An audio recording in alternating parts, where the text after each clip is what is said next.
porque su circuncisión y mi circuncisión ahora es espiritual.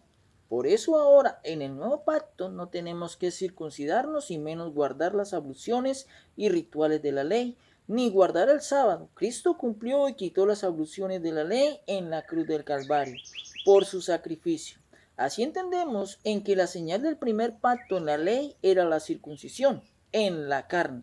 En cambio, la señal en el segundo pacto es en el corazón, a través del Espíritu Santo.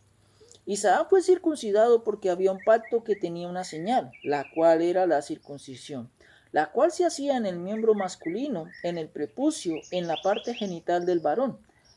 A la mujer no se circuncidaba. Volvamos a Isaac. Abraham, antes de morir, envió a su siervo para que fuese a la casa de su parentela, para que de allí le trajese la esposa para su hijo Isaac.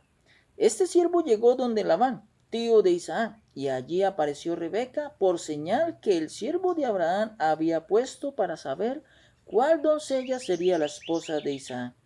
Y este siervo, al hallarla, habló con Labán, los cuales estuvieron de acuerdo.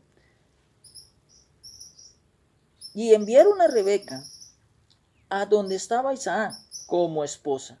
Pero Rebeca era prima de Isaac, porque eran parientes de familia. Y aquí es donde algunos se confunden, porque hoy predicamos en ir en contra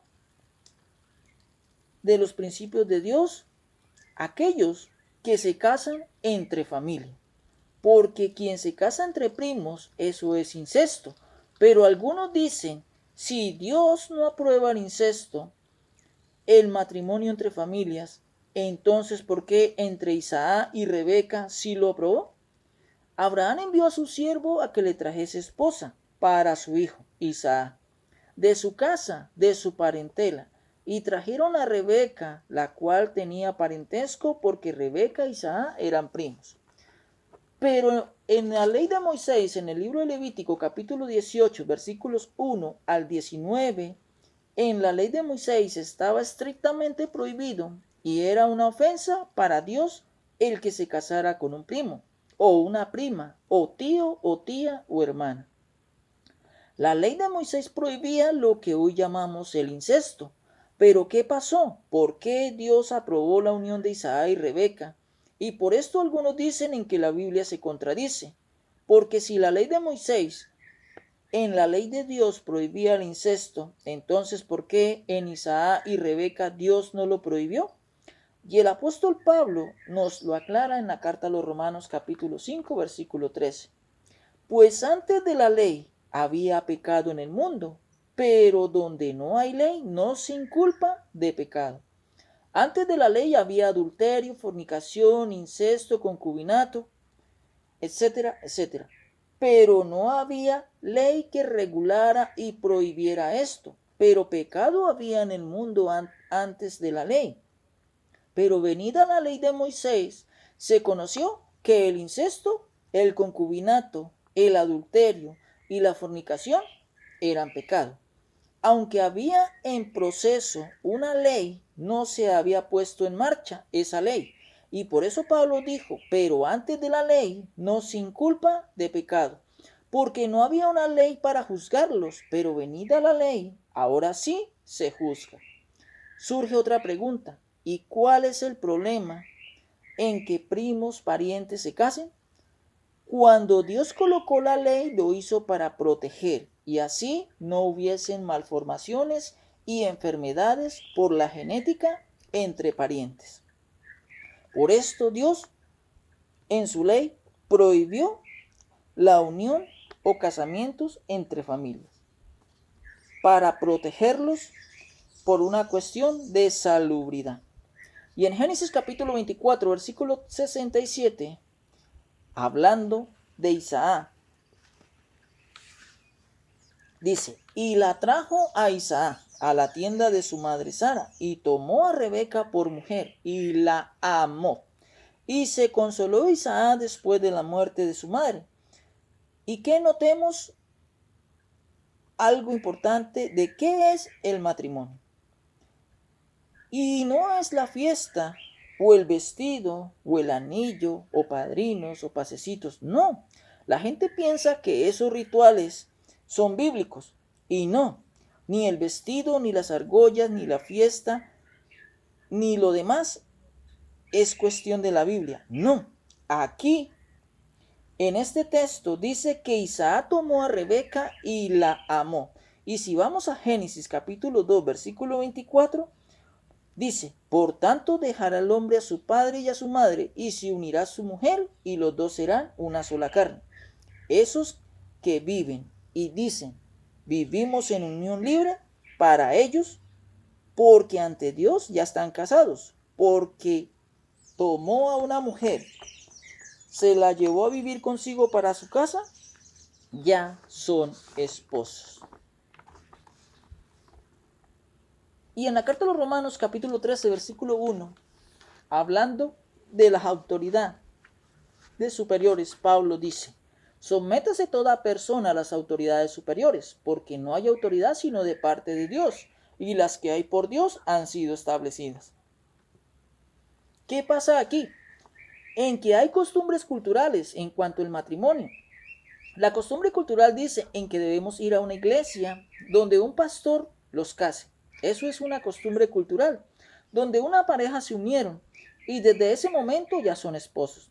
Pero la sociedad cultural dicta en que hay que tener una carta de matrimonio por obediencia a esas leyes, y usted como cristiano cumple esas leyes con vestido blanco, argollas, fiesta, etc. Eso no le quita ni le da importancia al matrimonio. En la cultura india saltan una escoba y ya están casados. Los invitados en un matrimonio son testigos y nada más, en un acto cultural. Lo que sí dice la Biblia es, por tanto, dejará el hombre a su padre y a su madre, y se unirá a su mujer, y los dos serán una sola carne. ¿Dónde dice esto? En Génesis capítulo 2, versículo 24. El matrimonio es un pacto en un acuerdo donde se comprometen. Si alguna de las partes falla, se rompe el pacto. Así entendemos en que el matrimonio bíblico antes de la ley es la unión de un hombre y una mujer. Como dije, la unión de un hombre y una mujer, la cual tomó por su esposa. Venida la ley, por obediencia a esa ley se realiza un acto cultural, donde queda un registro en presencia de testigos. Y otro caso que está en contra del principio bíblico de Dios es la unión de hombre con hombre y mujer con mujer. Y esto ya no encaja en los principios de Dios. Así hayan ministros y jueces o una ley que permita que hagan esas clases de matrimonios. No, están institucionalmente aprobados por Dios, por ir en contra de sus principios. En cuanto a Isaac ya vimos del por qué era importante el circuncidarse, y en cuanto al matrimonio, el por qué era permitido entre parientes. Ya lo vimos. Y también vimos en que el matrimonio bíblico, institucionalmente establecido por Dios, es cuando el hombre toma consigo y se lleva a una mujer para su casa y vive con ella. Algo curioso de notar, Abraham no tenía hijos con Sara por ser estéril, e Isaac y Rebeca tampoco tenían hijos, porque Rebeca también era estéril.